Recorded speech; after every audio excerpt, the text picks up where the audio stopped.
කට්ටියටම ටිකක් කතාව පැටලලා තියෙන නිසා ඒ ගැන මම පොඩි විස්තරයක් කියන්නම්. මම කලින් ගෙනාවේ ඔරිජින් කතාව. ඒකේ කොටස් 3යි තිබුණේ. ඒත් සීසන් 1 තව කතාව තියෙනවා. මේකේ තව එපිසෝඩ් 2ක විතර විස්තර මට ගේන්න තියෙනවා. ඉතින් සීසන් 2 පටන් ගත්තම ආපහු ඔයාලට ඔරිජින් කතාවේ හිටිය ෂෝ යන්න බලා ගන්න පුළුවන්. එහෙනම් ඉතින් අද කතාවට යමු. ඉතින් මේ වෙලාවේ යන් අර මුර්ගයාව පරීක්ෂා කරලා බලද්දී එයාට මේ මුර්ගයාගේ මොන්ස්ටර් කෝ එක හොයාගන්න පුළුවන් වෙනවා. යන් මේ මොන්ස්ටර් කෝ එක අතට ගත්තාට පස්සේ පේරි කියනවා ඔයාට මේ මුර්ගයින්ගෙන් මොන්ස්ටර් කෝ එකක් හොයාගන්න පුළුවන් වුණා. ඔයා වාසනාවන්ත මිනිසෙක්. ඔයා අපේ කණ්ඩායමත් එක්ක ටික දවසකට එකතු වුණොත් එහෙම ඔයාට සල්ලි ගොඩක් හොයාගන්න පුළුවන් වෙයි. හැබැයි යන් කියනවා මම ආවේ ජියාලේ පවුලේ මෙඩිසින් ගෲප් එක හොයාගන්න මිසක් සල්ලි හොයාගන්න නෙවෙයි.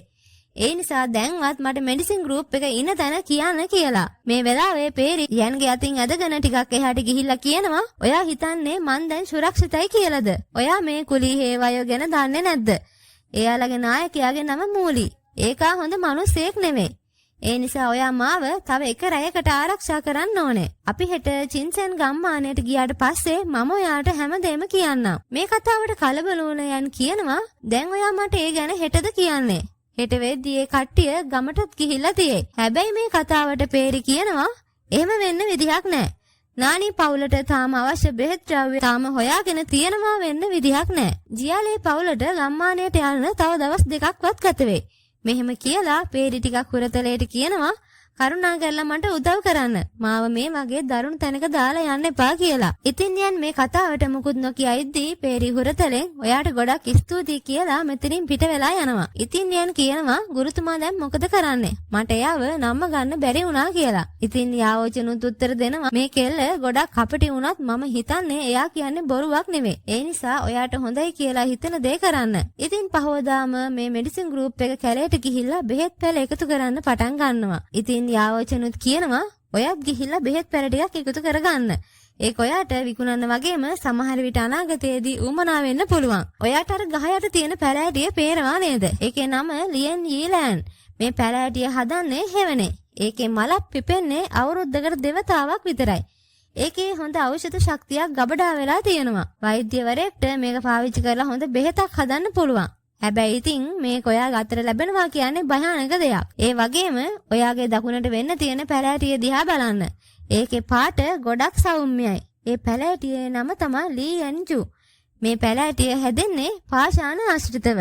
ඒකේ හැදෙන මල කිසිම වැඩක් නැති දෙයක් වුණත් ඒකේ මුල් වලින් කැස්ස හොඳ කරන්න පුළුවන්. මේ පැලෑටියේ කොළ තිත්ත වුණත් ඒ වයින් ඇස්වල වගේම හදවතේ ලෙඩසුව කරන්න පුළුවන්. හැබැයි ඉතින් එහෙමයි කියලා ඒ පැලෑටියෙන් අපිට වැඩක් ගන්න බෑ. මේකෙන් හදන කුඩු කඩවල් වල අඩු ගානකට විකුණන්න පුළුවන්. මේ වගේන් එක බෑග් එකකට එක රන් කාසියක් ලබා ගන්න පුළුවන්. ඉතින් නියන් මේ කතා අහන් ඉඳලා කියනවා ගුරුතුමා ඔයා විහිළු කරන එක නවත්තනවද කියලා. ඉතින් මේ කතාවට hina වුණ යාවචෙන් හරි එහෙනම් අපි යමු. මම ඔයාට අපිට ඕන ඇත්තම බෙහෙත් අමුද්‍රව්‍ය ටික පෙන්නන්නම්. ඊට පස්සේ අපිට බලා ගන්න පුළුවන් යන් බෙහෙත් පැලෑටියක් ගලවනවා. යාවචෙන් කියනවා මේකේ නම හුවාන් ලියන්ජින්. මේක පහළ මට්ටමේ බෙහෙත් අමුද්‍රව්‍යයක් වුණත් මේවා පාවිච්චි කරලා අපිට පිල්ස් සුමට කරගන්න පුළුවන්. පොඩ්ඩක් ඉන්න. මේකේ මොකක් හරි වෙනසක් තියෙනවා. ෂෝයන් එකේ මුල් කෑල්ලක් බිඳලා බලන්න. මේ ඇත්තටම ලියන්ජින් මගේ ගෝලයා නම් ඇත්තටම වාසනාවන්තයි. ඔයා එක්ස්පර්ට් කෙනෙක් වුණාම ඔයාට ඕකෙන් ලොකු වාසියක් ලැබෙයි. ඔයාට ඕක තියාගන්න පුළුවන්. ඕක මූලිට පේන්න තියන්න එපා. යාවචෙන් මෙහෙම කිව්වම යන් ඉක්මනින් අර පැලෑටිය හංග ගන්නවා. මේ වෙලාවේ මූලිය ඇතුළු තවත් දෙන්නෙක් පැත්තකට වෙලා කතා කර හිටියා. ඒ වගේම යන් දකිනවා පේරි කිසිම කතාවක් නැතුව ඈතට ඇවිදගෙන යනවා. ඉතින් යන් හිතනවා මෙයා තනියම කොහෙද ඈතට යන්නේ? එයා බය නැද්ද? යන් මෙහෙම හිතිද්දී මූලි යන් ළඟට එනවා. ඊට පස්සේ එයා කියනවා සහෝදරයා ඔයාට අර කෙල්ලත් එක්ක හොඳ සම්බන්ධයක් තියෙනවා වගේ කියලා. ඉතින් යන් එහෙම හිතන්නත් පුළුවන් කියලා කියද්දී මූලි hina වෙලා කියනවා මම දැනටමත් ඒ ගැන දන්නවා. ඔයාට හොඳ හැකියාවක් තියෙනවා. ඔයා අපේ කණ්ඩායමට එකතු වෙන්නේ නැත්තේ ඇයි? ඔයාගේ හැකියාවන් එක්ක ඔයාමයි කණ්ඩායමට එකතු වුණොත් එහෙම මම ඔයාව ටීම් ලීඩර් කෙනෙක් කරන්නම්. මේ කතාවට යන් කියනවා ඔයාගේ ආරාධනාවට ගොඩක් ස්තුතියි. මම ඒ ගැන හිතලා බලන්නම් කියලා. ඉතින් මූලි කියනවා ඔයා ඔක පරක්කු කරන්න එපා. අපි නිකන් පවුලක් වගේ. ඔයා ඒ ගැන ඉක්මනින් හිතලා බලලා මට උත්තරයක් දෙන්න. මෙහෙම කියලා මූලි hina වෙවි මෙතනින් ඇවිදන් ගියා.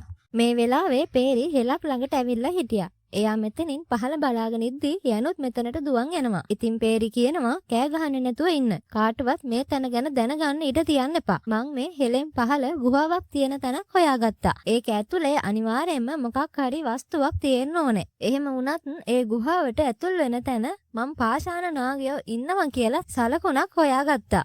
මට එයාලව පරද්දන්න බැරි නිසා මං ඒ ගුහාවට ඇතුල් වෙන්න කියන. ඒ නිසා අපි දෙන්නම මේ ගුහාවට ඇතුල් වෙලා ඒකෙන් ලැබෙන වස්තුව සමසමව අපි දෙන්න බෙදාගමු.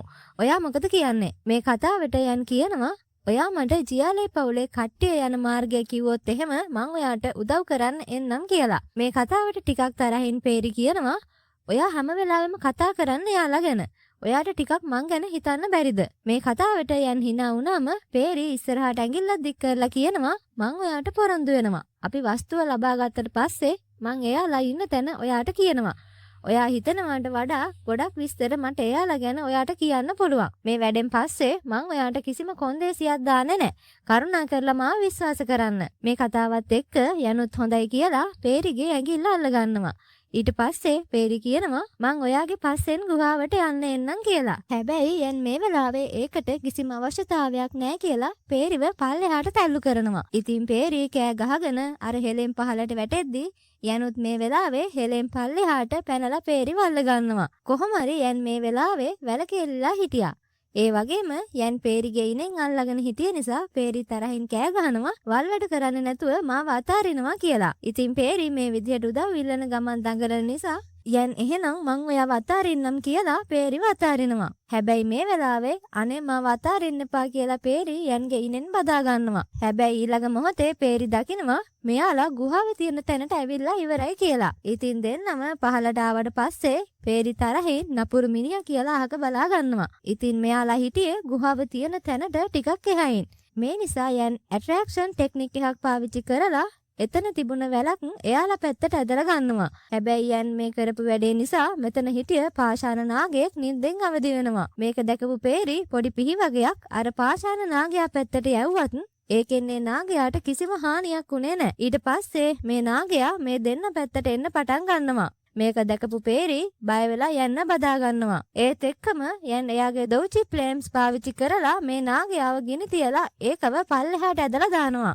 ඉතින් මේ වෙලාවේ ආයේ දෙන්නට දෙන්න බදාගෙන හිටිය නිසා පේරි තරහෙන් යන්ට පාරක් ගහන ගමන් කියනවා තමුන් නම් මාර නපුරෙක් කියලා. ඉතින් යන් අහනවා ඔයා මාත් එක්කන් ගිහිල්ලා මේ ගුහාව පරීක්ෂා කරන්න යනවද? එහෙම නැත්නම් දිගටම ඔයා මට ලයින් දදා ඉන්නවද කියලා. ඉතින් පේරි තරහින් අපි ගුහාවට යමු කියලා කිව්වම යන් ආයෙත් පේරිගේ ඉනේ නල්ලගෙන අර වැලේ එලිලා ටාසන්ගේ එහා පැත්තේ තිබුණ ගුහාව ළඟට පැනිනවා. ඊට පස්සේ මේ දෙන්නම අර ගුහාව ඇතුළට ඇවිදන් යන්න පටන් ගන්නවා. පේරිගේ අතේ මේ වෙලාවේ වටේටම ආලෝකමත් කරන්න පුළුවන් පාෂාණයක් තිබුණා. මේ වෙලාවේ යාවචෙන් යන්ට කියනවා ඔයාට අර බිත්තිය පේනවා නේද? ඒක තල්ලු කරන්න පුළුවන් දෙයක්. මේ ගුහාව ඇතුලේ යාන්ත්‍රණයක් අඩංගු වෙලා තියෙනවා. ඉතින් යන් මේ වෙලාවේ අර ගුහාව අතපත ගාද්දී එයාට ස්විච් එකක් හම්බ වෙලා ඒක තද කරාට පස්සේ එතන තිබුණ දොරටුව විවෘත වෙනවා. ඉතින් මේ දොරටුවෙන් ඇතුල් වෙනවත් එක්කම මෙතන ඇටසැකිල්ලක් තිබුණා වගේම එයාට පහලින් පැලෑටි වගේක් වැවිලා තිබුණා. ඒ වගේම එතන පෙට්ටි වගේකුත් තිබුණා. මෙතන තිබුණ පැලෑටියක් දැකපු යාෝචෙන් කියනවා මේ අයිස් ෆ්ලේම් ප්ලාන්ට් එක. මේක ස්නෝෆ්ලේක් මෙඩිසින් පැලෑටියක්. ඔය අනිවාර්යයෙන් මේක ලබා ගන්න ඕන. ඉතින් මෙතන තිබුණ බෙහෙත් පැලෑටි දැකලා පුදුමුණ පේරි ඒ තැනට දුවගෙන ඇවිල්ලා ඒවා පරීක්ෂා කරන්න පටන් ගන්නවා. ඉතින් යන් ටිකක් දැඩි විදියට කියනවා දැන් අපි කතා කරමු. මෙතන තියෙන බෙහෙත් පැලෑටි අපි බෙදා ගන්න කොහොමද කියලා. ඒ වගේම මෙතන පෙට්ටි තුනකුත් තියෙනවා. ඉතින් යන්ගේ මේ කතාවට පේරි කියනවා මේ වස්තුව හොයාගන්න වැඩියෙන්ම උදව් වුණේ ඔයා නිසා ඔයා මුලින්ම තෝරගන්න කියලා. ඉතින් යන් අර පැලෑටිය පෙන්නලා කියනවා මට මේ බෙහෙත් පැලෑටි ඕනේ. අනෙත් ඒවා ඔයා තෝරගන්න. ඒ වගේම මේ පෙට්ටි ටික අපි සමසමව බෙදාගමු. මේ කතාවට පේරි කියනවා ඔයාට මාර තියනු වැහැක්නේ තියෙන්නේ. ඔයා හොඳම දේ ඉස්සෙල්ලාම තෝරගත්තා. මම ගිහිල්ලා වටේ තියෙන බෙහෙත් පැලෑටි එකතු කරගන්නම්. ඔයා මේ පෙට්ටි විවෘත කරගන්න විදියක් හොයන්න. මෙහෙම කියලා පේරි ගුහාව ඇතුළට ඇවිදන් යනවා. ඉතින් යන් අර පැලෑටිය ගලවගෙන ඒක එයාගේ ස්ටෝරේජ් මුද්ද ඇතුළට දාගෙන කියනවා මේ ගුහාවේ අයිතිකාරයා අනිවාර්යයෙන්ම කල්ටිවේටර් කෙනෙක් වෙන්න ඕන. ඉතින් යන් අර පෙට්ටියක් විවෘත කරන්න යද්දිම එයා දකිනවා අර ඇටසැකිල්ල මොකක් හරි දෙයක් අල්ලගෙන ඉන්නවා කියලා. ඊට පස්සේ යන්නේ ඇටසැකිල්ලේ තිබුණ ලිපියක් වගේම යතුරු වගේක් අතට අරගෙන පේරිට කෑ ගහලා කියනවා මම මේවා අරින්න යතුරු හොයාගත්ත කියලා. ඉතින් පේරිත් සතුටින් යල්ලකට දුවන් ඇවිල්ලා කියනවා එහෙනම් ඔය පෙට්ටි ටික විවෘත කරන්න කියලා. යන් පළවෙනි පෙට්ටිය විවෘත කරාට පස්සේ මේ පෙට්ටිය ඇතුලේ තිබුණ ස්ක්‍රෝල් එකේ නම තමයි Rainbow Poison Book. ඉතින් යන් කියනවා පේන විදිහට මේ ගුහාවේ අයිතිකාරයා විෂ සම්බන්ධ මාස්ටර් කෙනෙක් වගේ. ඉතින් පේරි කියනවා ඖෂධ විද්‍යාව වගේම විෂ විද්‍යාව ඒකට සම්බන්ධයි. ඔයා අනිත් පෙට්ටියේ තියෙන්නේ මොනවද කියලා බලන්නේ නැත්තේ ඇයි? ඔයාට ඒකේ තියෙන දේවල් ඕන නම් ඔයා ඒවා තියාගන්න. ඒත් මේ විෂ සම්බන්ධ පොත ඔයා මට දෙන්න. මාත් මාව ආරක්ෂා කරගන්න පුරුදු වෙන්න ඕනන. මෙහෙම කියපු පේරි යන් පැත්තට පොඩි හිනාවක් දානවා. යන් ඊළඟ පෙට්ටිය විවෘත කරාට පස්සේ ඒකේ තිබුණේ Eagle Wings ස්කිල් එකක්. මේක සටන් කිරීමේ වගේම පියාඹීමේ හැකියාවක්. ඒ නිසා යන් කියනවා මට මේ සටන් ක්‍රමය ගොඩක් ගැලපෙනවා වගේ. ඒ නිසා ඔයා ඔය විෂ සම්බන්ධ පොත ගන්න. මම මේ පොත ගන්නම්. ඊට පස්සේ යන් තුන්වෙනි බොක්ස් එක විවෘත කරන්න යද්දිම එයාලට කෙනෙක් හයියෙන් hina වෙන වැහෙනවා. ඉතින් යනුයි පේරි දෙන්නම ටිකක් කලබල වෙලා අර hina හඬ එන පැත්ත බලනවා. ඉතින් අද ওই විදිහට කතාව ඉවර වෙනවා. ඊළඟ එපිසෝඩ් එකත් මම ඔයාලට ඉක්මනින්ම අරගෙන එන්නම්. ඔයාලට සුබ දවසක්.